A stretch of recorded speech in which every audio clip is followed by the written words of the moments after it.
in a world of consumerism, being minimalistic in any area of your life is choosing something that's not traditional.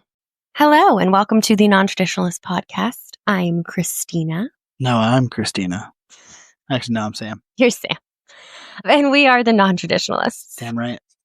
On this podcast, we talk about non-traditional lifestyles or aspects of life that you might be living non-traditionally. Sam and I ourselves live in a 34-foot RV camper trailer.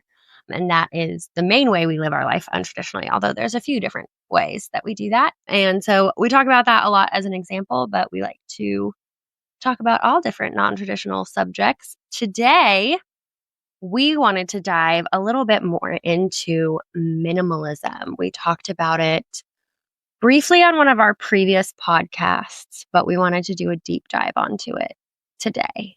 Yeah, because that's probably the least American thing to be. Yeah. Yeah, when you're in a consumerism culture. We are taught to be maximalist. It's basically socialized into us, I guess. Mm-hmm. I want to say bred into us, but it's not obviously bred into us. I mean, I do believe in abundance. Absolutely. In all ways, but I do believe that there is a negative form of abundance, which is consumerism. Consumerism. And yeah, just buying things to keep up with the Joneses and all of them. Jones eyes. The Jones eyes. I like that. I think that should be the plural, is the Jones eyes. Anyway, yeah. So I thought a good place to start with this talk on minimalism would be to ask you, Sam, when was the first time you can remember hearing like the concept of minimalism? And like, what were your like first impressions of minimalism? Boy, I can't remember if it was 2020 or 2016, but it would have been when we moved to Tulsa, so around 2017. And it was when we got into our first house. Was that? That was 2000. No, that was 2018. 2 years. That was 2000. We moved out of there in 2020. Yeah, so around 2018, because we were adding all of these things to our house. Mm-hmm. And yeah, that was like the largest space we had ever lived in together. Yeah, it was like 1,450 square feet. Yeah. And we kept on talking about how we needed to fill the space. Yeah. And right around that time, I think the documentary on Netflix got really, really popular. Minimalism. Yeah. And the book had come out, and then those people were touring around. And the podcast? Their podcast had become a documentary. Okay, I don't remember that. Yeah, so I'd watched the documentary. Okay. And in that, I started to realize, wow, I have all this extra crap. I feel like I need to fill the space, but really all it's doing is causing more need to clean every single day. And dust and more. And not more joy, but more headaches. Yeah. And so that was around the time I started wanting to become a minimalist, but in no way did I really do that. So. Yeah. I think that's funny. I feel like was my first impression of minimalism as well. And I was like intrigued by the concept, and I liked a lot of what they were saying about like not being attached to things or like using our like over reliance on using things to make us happy. Yeah. But it felt very extreme. You know, I mean, they were talking about minimalism on the scale of like having one plate and one fork and one cup. And all I could think is like, oh my God, I have to clean this dish every single time I want to use it. That does not sound like a simpler life. That sounds like way more of a headache. I remember for some reason, it's like they had 2 pairs of socks each, 2 pairs of underwear, 1 pair of shorts, 1 pair of pants, 2 shirts. And what I'd be interested in learning, really seriously, is, 700 years ago, did we all only have one outfit? We have a working outfit and a nice outfit? I mean, basically, it depended on, how well off you were. But yeah, I think that was one of the things that like clicked and made sense to me, because if you read even just like historical novels or like anything like that, or biographies, which is how I like think it's a valid concept. It's like the average person maybe had like, I think about it in like female terms, like 4 dresses. Sure. They had like their Sunday dress. They had their everyday, like maybe 2 or 3 everyday dresses. Like for some reason, what's popping into my head is when I read the book that Maya Angelou wrote about her life. I think her biography is I Know Why the Caged Bird Sings, or her autobiography. And she talked about that, like going to get new dresses. But it's like, yeah, they had maybe like 4. That was very normal. And you would wear the same one multiple days in a row, and nobody really thought anything of it. And I don't think really people think much of it now.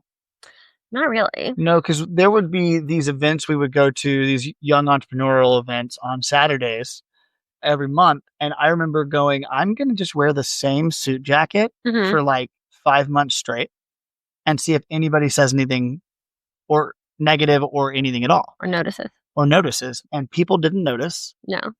Everybody always was like, oh my goodness, I just love that jacket. It looks so good on you, blah, blah, blah. And it was funny because I really thought, because we took photos in every single one, that people would be like, wow, dude, same thing again. Wow. And people don't care. I will say, though, I do think that is a place where like masculine versus feminine clothing.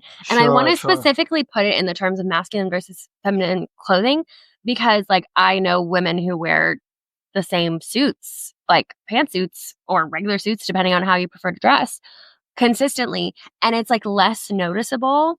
But when you're dressing in a very feminine fashion, I feel like, yeah, it's like people are more like tuned in to pay attention to that. Like in high school, and I mean, you know, middle school, high school girls can be very cruel. If you wore the same outfit close to each other, people would 100% notice. So I do think there's a little bit of an imbalance there. That makes sense.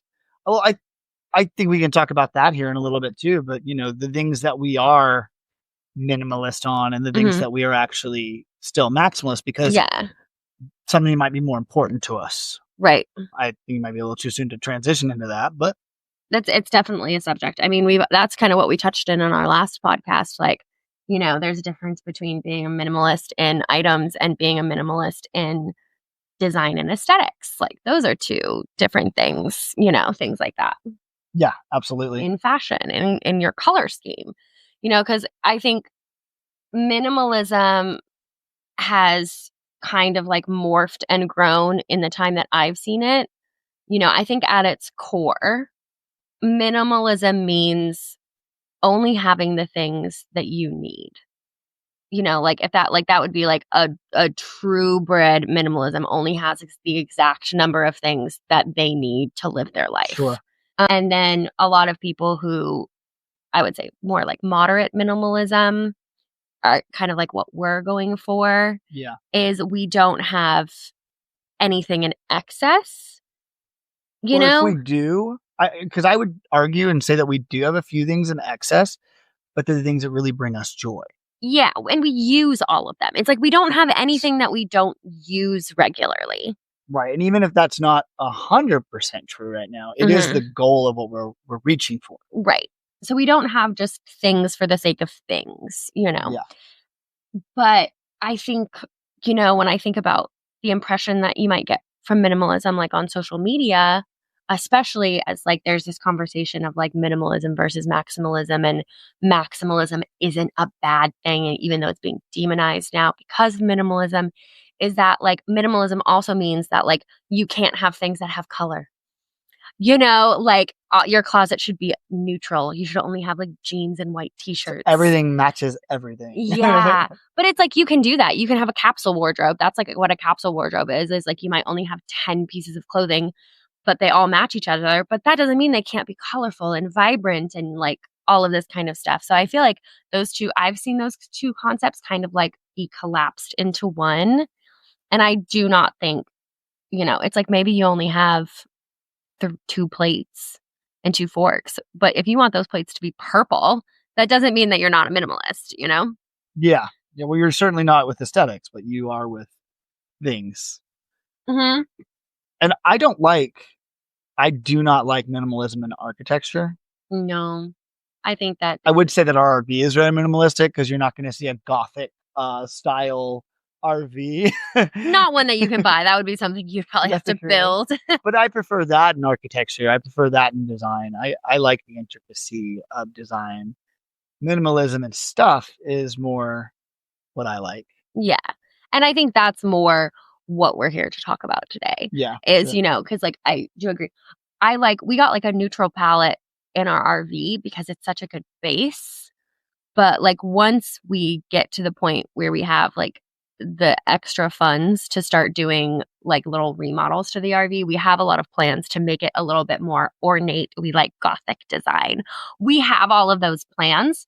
We just wanted to get like a good foundation with our neutral palette for the RV. So we wanted to more make sure that we just presence that.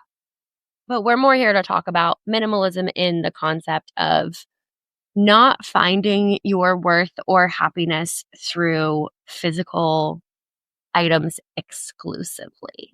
Like physical items, I think, can be a tool to create the experiences that bring you connection, joy, love, happiness. Or an expression of those things. Yeah. But we for a long time, I think we're putting a lot of that expectation on the thing itself. Can you think of a good example for that idea from your life? I mean, are we talking about like finding ourselves in our things?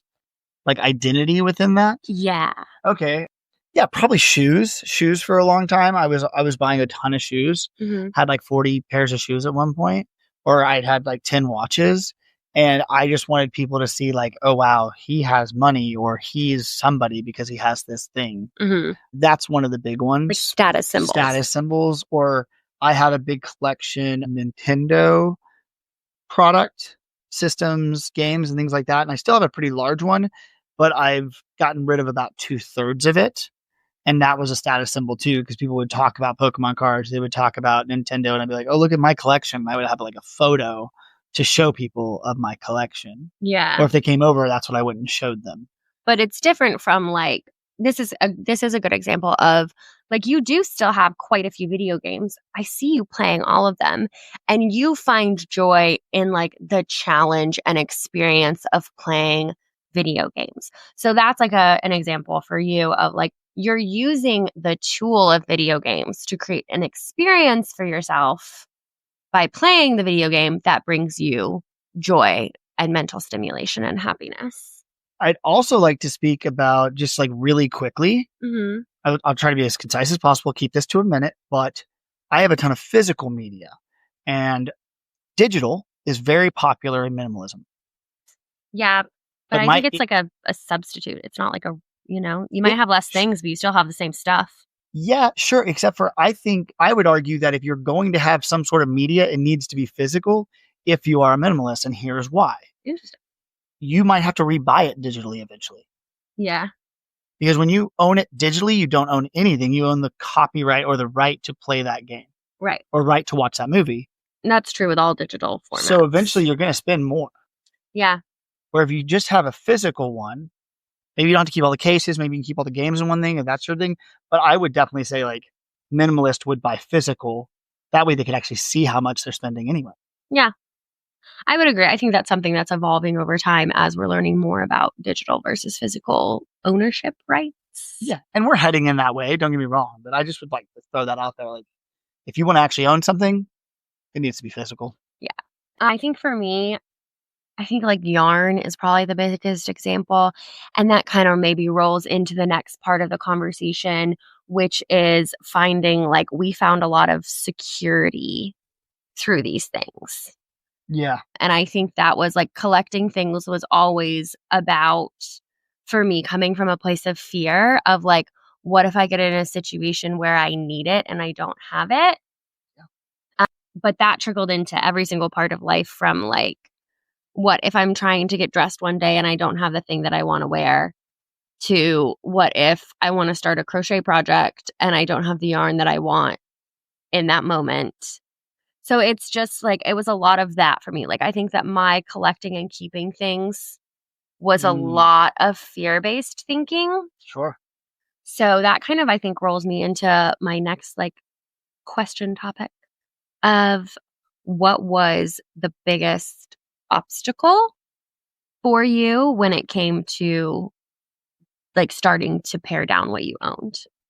Oh, just the fact that a lot of what I bought was to hold. Mm-hmm. I was kind of a collector, not a scalper, but I would definitely say there were things that were very scalpable that I wanted to collect and hope in 3, 4, 5 years they would double in profit. Mm-hmm. It was as if I was playing the stock market of collection. Yeah.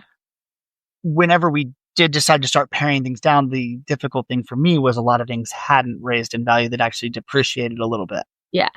And so I knew I was going to lose money, which was really frustrating. Some things had gained in value, but about 75% of what I sold had lost value. Well, and I think that is like kind of like, we'll call that like point one of like the reason that people have a hard time getting rid of stuff. Because I think that goes back to the same thing. Like if I was true, like my underlining fear of getting rid of something would be that I might need it in the future and not have the ability to rebuy it. Yeah. A lot of the things So it was like financial fears. Financial fears. I would say after the 5th time of moving our items around Florida after we got displaced by the hurricane, I realized it all needed to go. And I started to resent it, which actually helped me get over that hump. Mm-hmm. But it was still living in government housing, the FEMA housing, that really showed me, oh my God, we have to sell this stuff. Like I have to sell this stuff. We no longer had the space. We no longer have the space. We had kind of talked about living in an RV at that point, and we realized, well, wow, it's about this size. Yeah. We really do not have the space. And I didn't know what storage would look like. And so that was a good kick in the rear to start selling things. And I just started to realize they weren't bringing me joy. They were bringing me stress. I actually was a little embarrassed about how much I had collected, how much money I had spent. I mean, thousands of dollars. And even if I only got 70% back from a lot of it, it was money we could use now. Yeah. And that, well, I think it kind of like a big point. This even actually came up with my mom when I was talking to her yesterday. We like, the Depression was now like almost 100 years ago. Right around, like 98 or something. But I think the effects of that era, like especially I think for people our age, like 30s and up, is still felt through the generations. Because like my grandmother grew up in the Great Depression, and you could tell by the way that she lived that she grew up in the Great Depression. Anywhere from, the way that she treated food on the table to her basement was full of literally that concept. If there was a 5% chance that at some time in the next 30 years she might use something, she kept it. Yeah. And that was a real, like, basically trauma response. Yeah. That entire generation, it's like something that we talked about. And that was the example that was set for the next generation, which I think is like mostly the boomer generation. And so then like all of the people who were raised by the boomer generation still felt like the aftershocks. Like, and I also grew up like very lower middle class. So that was a real fear for us, is that, this extension cord, we might not need this extension cord right now, but if we need it in 6 months, there is a very real possibility that we won't be able to buy it in 6 months. So we're going to keep it just in case.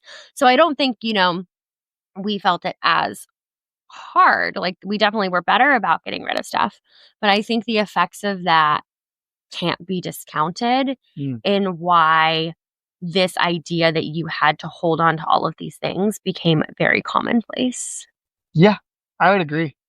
I think that's why a lot of us are having such a hard time with physical media going away, and we have a hard time with the what is it called? Inflation, because electronics are becoming far more expensive, and everything. People keep saying it's not made like it used to be. It's not made like it used to be, and a lot of us don't know how to do our own repairs, and certainly not on technology. No, physical repair, sure, but not so much technology. Yeah, so I think that is... Anything wrong with my hair? No. You're looking at my hair. Oh. Look at my ears? I don't know. I'm just looking at your overall face, I guess. How is it? Great. Good. Okay. I just had to ask. So that's something that Sam and I have had to like work through. And even it's come up... Oh, what's a good example? The dustpan. Ugh. So we in our RV have this little like floor vac system where we can, when we sweep it to this like one little area, and then you like open up this little thing with your foot and it A goes little lever. shoop, and it like sucks everything into this like dust bag. It's a central vac, road vac situation. Sure. It's called a central vac. Okay, I believe you. It's what people like my family who were well off had. Okay. Well, it's a really nice little perk. So whenever we were going through all of our stuff to decide what we were going to keep, one of the things was the dustpan. And I was like, do we need to keep the dustpan? And Sam's immediate thought was, well, we might need it in the future. And I was like, but then we got down to the question of, but is it worth finding a place for and dealing with living around for this $5 item that we might need once in the next 6 months? And I think for us, a lot of that has been like our work on like an abundance mindset and focusing on like reprogramming our limiting beliefs around money, that we were like, no, we fully believe that if we need this item in 6 months, we are going to have $5 to rebuy it. So it's not worth like the real estate in our home and the real estate in our mind, because I do 100% believe that like clutter around you creates clutter in your mind. It's not worth it. It is worth rebuying if we need it in 6 months versus keeping it. Yeah, and there is something about getting rid of something powerfully like that allows other things to come into our lives. Mm-hmm. It comes from a place of faith, not fear. Yeah. And power. So maybe we can talk about what was our... Well, so let me say this. Let me say this first. So I'll go first this time. When it came down to like what was our motivation to really take on the idea of minimalism, because I think that like living in Florida, it was once again like the biggest apartment we ever had. Yeah, it was almost 1,100 square feet. So it was really easy to like start accumulating stuff again, Right. because we had this space for it. And at that point, I would also say that's one of the unhappiest that we've been in our day-to-day lives, like the least fulfilled, I want to say. Yeah. And so 100% I can see how we were like, well, if we get this item, maybe it will bring us joy. If we get this, it'll bring us joy. Like we were definitely in that trap of like, I like this, it's pretty. When I hold it in the store, it gives me a good feeling. So it's coming home with me in the hopes that good feeling continues. Yes. And it didn't. Yeah. It quickly faded, which I think a lot of people can relate to. Yeah, we started looking for fulfillment in things we used to look for fulfillment in. Yeah.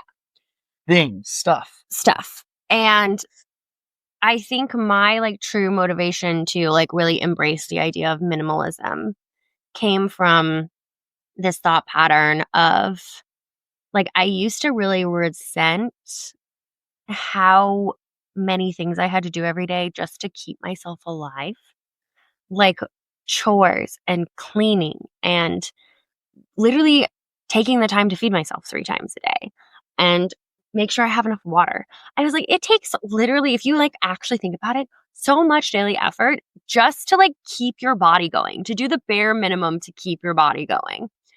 And I used to be really resentful of that because I felt like it took away from the time that I wanted to do all of these like fun other things. Mm-hmm. And I really then got kind of stuck on the idea of like, why does it feel like people were happier in like long days of yore? Mm. And my hypothesis was because they lived a simpler life and because all of these things took more time. Like we have all these modern day conveniences that make things take less time. Then all of a sudden we try and jam more in our lives. And the more we try and jam in our lives, if that comes from things or like doing things or feeling like we have to like squeeze every ounce of productivity out of every single day and every single moment of the day, I need to be doing something. Yeah. And the more convenient my life becomes, the more time I have, the more I have to make sure that I'm doing things at that time. Like I was like, Spiral. maybe that is the thing that's causing me so much stress. Mm-hmm. And that if I just embrace doing things slower I actually will feel more fulfilled. And I had been playing around with this idea in my head. And then when the hurricane happened and our lives, and once again, for context, if you haven't heard our earlier episodes, Sam and I lost our apartment and our car and a lot of things in Hurricane Helene in 2024. We lived in a FEMA housing for a month before like being able to move on. Then it was like our lives kind of came to a grinding halt. We had to move out of the area quickly to a lot of reasons. So we actually at that point like weren't working for a minute. So it was like our lives literally came to a grinding halt. And all of a sudden I had all the time in the world and nothing to do. And I was super depressed, obviously. And we had also just been through a hurricane, very traumatic for us. And I was like, I think that if I just embrace slow living and let these simple things in my life take more time, it will help like my racing thoughts, my anxiety, like all of these things that I was feeling. I was like, I just need to like be moving every day, but not rushing. It was like you were able to reset your rhythm. Yeah. And that's when I started like baking more and getting into like sourdough and making my own beauty products and anything basically that like basically was trying to like strip away all of the modern conveniences of my life, except for, like things like air conditioning and running water and my hairdryer. And I really did find that it helped. It helped so much. My mind felt so clear. I felt so much more like balanced emotionally. You felt better about your consumerism too, because you were making most of your products. Yeah. Whether it was deodorant, eyeliner, like whatever, eyeliner, moisturizer, you made, I made sunscreen. Sunscreen. Yeah. You obviously made sourdough. Yeah. It was like, I kind of got like fed up with consumerism. I was like, it's a lie. I tried it. It doesn't work. And this was like my like rebellion against consumerism. And it gave me a sense of purpose that I needed in that time. But I really did feel so much better. And that's when I was like, okay, I'm ready to really dive into minimalism in every aspect of my life, but aesthetics. Yeah. And I would say this, I don't know what your next point you want to go to is, but I would like to talk about buying quality over quantity. I think that's an essential part of minimalism. So let's unpack that. Let's say you're going to buy a pair of jeans. You could buy the $40 pair of jeans, and in 6 months, you need to buy another pair of $40 jeans because they are going to fall apart on you. If you buy the $150 pairs of jeans, you might not need to buy another pair of jeans for 3 years. Right. That is how I look at buying quality over quantity. And I know it costs more up front, but it's going to cost less in the long run. Yeah. And I think that's true about gaming. It's true about shoes. It's true about clothing. It's true about cooking utensils, knives. Oh my God, yeah. Well, and it helps you. The RV. It helps you consume and accumulate less stuff. Yeah, like I bought the Apple AirPod Maxes for $500, but I know a lot of people buying $200 pair of headphones every couple of years or every year. Yeah. And they fall apart and they end up spending $700 where I spent $500 in the same time. Yeah. And I think that just to further unpack that, because at the end of the day, we also like understand that like if you don't have $150 to buy jeans, you don't have $150 to buy jeans. And no amount of understanding the value will change that. But it's like, maybe there's a $50 pair of jeans versus a $40 pair of jeans. And you can take a step in that direction. Yeah. As you're like building up to being able to buy the highest quality thing so that you can consume and accumulate less. Like it doesn't have to be like a jump from one to the other. Yeah, absolutely. Don't go into debt buying something that's quality. That's not what we're talking about. We're just talking about if you have an option and you have the money, you're going to save more money in the long run. Yeah. Buying inexpensive is a trap. It's built by people that want things that are not daily consumables to become daily consumables. Yeah. I think that kind of does tie into like my kind of like final idea was talking about what was the mindset that we went into when we were like, okay, we are ready to pare down our stuff And, you know, for us, obviously, we were moving into an RV, so we were like, we have a limited space to work with. But, like, we're ready to pare down our stuff. Kind of what was your mindset around how you chose what to keep and what to get rid of? And that's evolving for us constantly. We're still culling. I just got rid of a whole new round of clothing the other day. Well, I have a lot of sealed product. So if it was sealed product that I didn't see gaining value in the next And when he says sealed product, he's sealed Nintendo collectible products. Yeah, talking about his electronics. So or talk about Pokemon that, cards. but also just like in general, like clothing, everything. Well, I mean, if I hadn't worn something in 6 months, why would I keep it? Yeah. If I hadn't played something in 6 months, why would I keep it? But I mean, the Nintendo product's way more complicated than that, because if it wasn't going to gain value and it wasn't opened, I needed to sell it. Sure. Because if I hadn't opened it at this point and it wasn't going to gain value in 2 years, and it was a large item, it was like those 3 things, I was selling it. So I sold all of my systems at this point, except for one, and I'm about to sell that. Clothing, I got rid of anything I didn't feel like I need, and I still am getting rid of those things because we only had so much space. So, like, this is kind of, I'm thinking more like, so if we were giving somebody advice. Why I did it? Yeah, if you're giving someone advice, like as you were going through your clothing, what was your kind of like parameters or mindset around like, this is what I want to keep? So yeah, a lot of the things I got to get rid of were extras, being a collector. So if you're a collector on here, or you have those extras that you don't use, or you're holding on to these things, the way I got rid of them was, am I using them? Are they valuable enough for me to keep? How much space do they take up? And then if the answer was, no on some of those, then I sold them. I think that it did seem like you started with like, you gave yourself a defined amount of space. Yeah. Of like, this is the space that I have. Mm-hmm. So I can only keep whatever fits in this space. And I was able to do that. Yeah. I was really able to do that. Now I've gotten rid of another whole section of the shelving so that Cristina could have room, and I sold everything that was in that section as well. But I think that's a good technique. It's like, think about like, okay, I'm only going, no matter what it is, just like a drawer, I guess, just as a random example, be like, I'm only going to keep what can fit in this drawer. And I think what I saw at least was once you gave yourself that like defined space, it became really clear, like almost like the level of importance. Like you could compare where it's like, I could put this in the drawer, this in the drawer, like option A. Mm-hmm. And obviously, like immediately we're like, well, option A means more to me. So I mean, that's what's going to go in the drawer versus option B. Or I do like a club, 1 in, 1 out.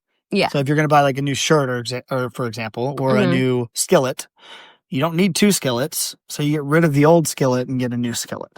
Yeah. Or you get rid of the old game and get a new game. Or you get rid of the old figure, get a new figure. Whether it's Legos, crocheting, Yeah, I think because like that's a good example for me. Like I think the 2 biggest areas that I had excess in, well, 3. One was yarn. And that was like a very easy, like, I was hanging on to all of that because I was like, okay, but like if I want to do this project 2 months from now, I don't want to have to go rebuy this yarn. But in all reality, and I felt like I would just be like wasting this yarn and just like adding to the landfills. But in all reality, there were places I could donate the yarn. There was a local art shop in my town that I would resell yarn. And then, Goodwill even, you can donate yarn too. So I was like, I can donate this yarn and, I maybe do a project that uses this particular type of yarn once a year, right? It's not worth me keeping all of this for what amounts to $10 in yarn if I want to buy it again. So yarn was a big one. But like you said, like my kitchen items and my clothing were the hardest for me to get rid of. I really do like fashion, and it's taken me a long time to find my style. That was part of the reason why I accumulated so much clothing.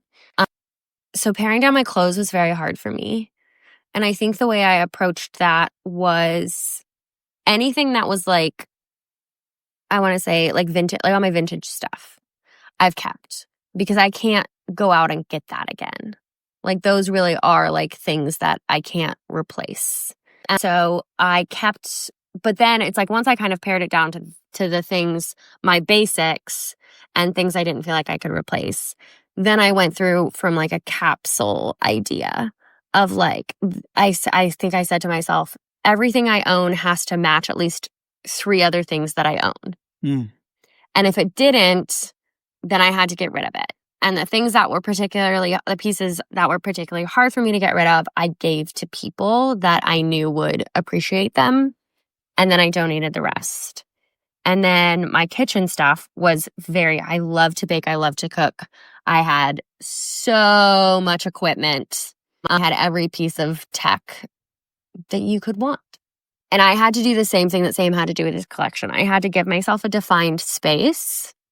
And then I think I went on utility, basically. So I was like, the first thing I ended up getting rid of actually was my rice cooker. Because I was like, I can cook rice in a pot. Is it more convenient to cook it in a rice cooker? Yes. But I can cook rice in a pot. Whereas like my juicer, like, could I use a hand juicer? Yes. Is that actually a realistic substitute? I have a very small, compact juicer to begin with. I was like, is that a realistic substitute for my juicer? No. So like that I'm going to keep. And I went about it from that perspective of like, if, do I need 4 mixing bowls? No. I can literally use the mixing bowl from my stand mixer for everything. And yes, I have to wash it more often, but I have a substitute for that. So I don't need to keep my mixing bowls. And that was, does that make sense the way I'm explaining that? Yeah, absolutely. Yeah, that was like the qualifications that I had to go through. It'll make sense to who it'll make sense to who it makes sense to. Yeah. The thing about what we're doing here and what we're talking about, and I hope that you're getting value out of this, listener, but we are just here to share our experience, not to try to pretend we know what somebody else needs to hear. Yeah. You know what I mean? Like, and whatever you're saying is going to be perfect for the person it hits. Well, thanks, babe. Yeah. Okay, so to begin to kind of wrap up this discussion on minimalism, my last question to you, Sam, is if you were to tell someone why they should give minimalism a try, what would your reasoning be? Like the value that you feel like gets added in your life? I would say that it has a lot to do with the fact that most people are given too many choices in life to the point where they have paralysis over choices. It simplifies my life. Yeah. I have a brand of shoes I like. I have a brand of games I like. I have a brand of clothing I buy. And I know those are quality and they work for me. So I don't need to go look up 100 different brands of shirts to go buy my shirts. I save so much time. And it saves me so much mental energy and so much mental stress. That is why I would say, yeah, it's worth trying. I do. I feel the same. I feel like the lie that I felt like I was fed most of my life was that without choices, I would feel trapped. And that meant that I not only had to have like the choices you're talking about, but even it's like if I went to go get dressed and I didn't have a million things to choose from, then I would feel trapped and like not happy. Right. And I feel like I explored that to the nth degree and found it for myself to 100% not be true. The more I pare down my life, the more I slow down my life, the happier I am. Yeah. And the less anxiety that I have. And yeah, so it's like, I think that for everything we've been taught, it feels very counterintuitive. But I really do think that for the majority of us, taking a more not like necessarily an extreme minimalist approach, but a more minimalist approach to your daily life will bring you a lot of joy and peace. Yeah. I think it's making a powerful choice versus making a choice that people want us to make, or we're making the choice for other people so they see us doing something so that they like us or whatever, rather than what does Sam want? What do I want? What do I like? What brings me joy? Coming to that place of myself, getting to know myself better brings me a lot of joy. And I find the people that accept that are some of the best people. But when I don't accept myself, I seem to find myself around the worst people. Yeah. So there is something powerful about finding those things that are worth buying a few of, or whatever it is, keeping a few of, not telling you not to have 20 pairs of shirts and shorts and shoes and stuff. Go for it. But I'd say, where in our lives are we having excess for other people's approval versus our own? Yeah. And start with that. Yeah. I think in a world of consumerism, that's why we wanted to talk about this. I meant to say this in the beginning, but in a world of consumerism, being minimalistic in any area of your life is choosing something that's not traditional. And also, we're putting this out into the world and being very vulnerable, but these are also very private things too. So you don't have to share it with people. No. I would say, don't at first. Really keep these things close to your chest, because most people don't support those things. Yeah. Because a lot of people take it as an affront to them. When I talk about minimalism, or if I brought this up to people, I've had a lot of people be like defensive and kind of get weird about it. Because you're challenging their way of life and their way beliefs. of thinking and their beliefs. And, sometimes it's best to keep these things close. Yeah. Until you have the confidence and the internal security and the, I don't know, like, what is the word I'm looking for? I'm like slamming my fist down on my knee. It's like fortitude, maybe? Yeah, sure. To be able to withstand someone having a negative opinion about what you're doing. Sam and I are huge advocates of keeping things close to the chest. And I would say it's not about you. Typically, it never is. It never is. It's normally about them, and they're not really trying to attack you. But yeah, so that is all I have to say about that without getting any more philosophical. That's the way it was. Yes. But yeah, so those are our thoughts and feelings about minimalism. If you have your own and would like to share them with us, we would love to hear from you. What are some of the areas in your life that you practice minimalism? What are some of the areas in your life that you want to but have a hard time practicing minimalism? Or what are some of your methods for paring down things in your life? We would love to hear from you. You can reach out to us on our social media, on our TikTok at Nomadic Nesters, or my email will be linked below if you want to reach out to us by email. Otherwise, we'll be back next week to talk about something else yet to be determined. It'll be very non-traditional.